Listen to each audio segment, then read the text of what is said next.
بسم الله الرحمن الرحيم. أراني طالب السكان القدماء لمدينة نواكشوط ومدينة نواديبو وروسو وتيجكشة والعيون والمدردرة، الناس القدماء اللي بثناء تعليم هذه الدولة. عن فهم حدث مهم يقوده الشاب من هذه الأماكن اللي قلت لكم. والشاب ما أنه معاه في السياسة، يقال معاه عنه متطوع من أشبال النضال ومن أمي الحركة الكشفية، اشتركنا كاملين في ذاك التطوع. وهو الآن مدير مركز صافيان، قال له نوتر فرار محمد الصوفي. الحدث مهم، وراه معاه لي ومعاه ياسر من الشباب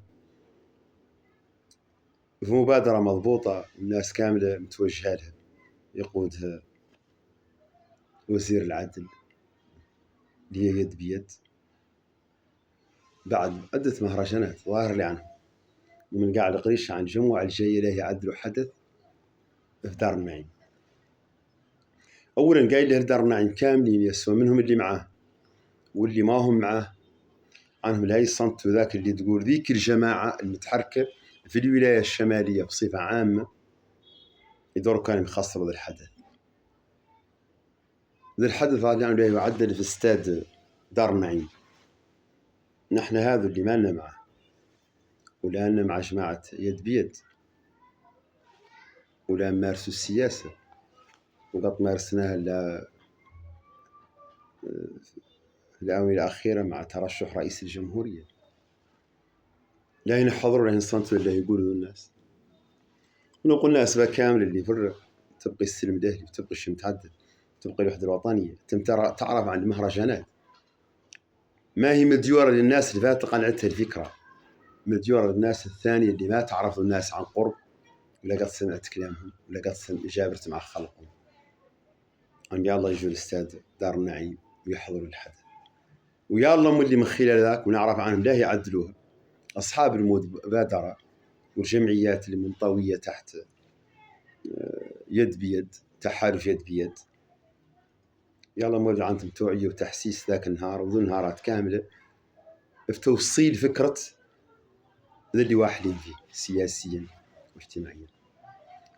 نحن محمد الصوفي إنسان دو في شي كامل لا يعدلوا بيدي، هو اللي أعطى وقته وأعطى زمن لأبناء الولاية الشمالية وأبناء الوادي وأبناء الوطن بصفة عامة، حتى عن مركز صافية الحمد لله رب العالمين عاد عدة بلدات موريتانيا. مركز صافية اللي ما يعرفه هو المركز اللي كون أبناء الشوارع، كون الناس اللي ما تحت من فرصة في تعلم أكثر، والناس اللي ما جبرت حد يمولهم، الناس ما جبرت حد يكونهم، الناس اللي على الهامش، والناس اللي ما هم أبناء الجنرالات ولا هم أبناء الوزراء ولا هم أبناء رجال الأعمال، الناس من طبقة الهشة، حتى عنهم الناس قاع اللي أبناء ذا الزمن وتوف. احتضنهم مركز صافية، مرة من الصحافة، مرة من المهندسين، مرة من المقاولين، مرة منهم دكاترة، مرة من ياسر الناس إلى هذا اليوم. طالبين الناس كاملة اللي قط كاملة تكونت مركز صافية عن أي هذا الحدث اللي قايدين وهذا الأبطال. يلا كاملين الناس تحضر، ما يبقى حد عنه، ما يبقى حد عنه. ولا تصنتم اللي ذوك الناس اللي استخدموا ذا الحدث واستخدموا ذي القضية في أمور العنصرية، أكحل وأبيض وأزرق والشب والقبلة والشرق، هذا بلا فايدة، هذا أعداء النجاح، هذه الناس الفاشلة، هذه الناس اللي ما وصلت. نعرف أنا عن يد بيد كيف التحالفات كاملة كلهم عنده أهداف وكلهم عنده نظرة البناء موريتان. يلا نجوهم نتسوا معهم ونشوف ذلهم بين يديهم، إذا وافقونا نمشوا معهم وإذا ما وافقونا بقى اشبه صلة الرحم يكف الأذى عن الأقارب.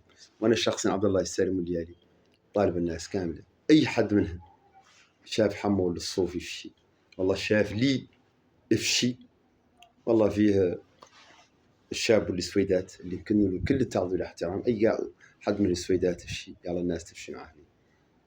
الله يحفظنا ويحفظكم وراجلكم التوفيق الله يحفظني ويحفظكم إن شاء الله. ورقمنا طبعا لا 47 66 لا 60 66. والميعاد إن شاء الله يوم الجمعة ذي الجاي استاد دار نعيم. الله يحفظني ويحفظكم.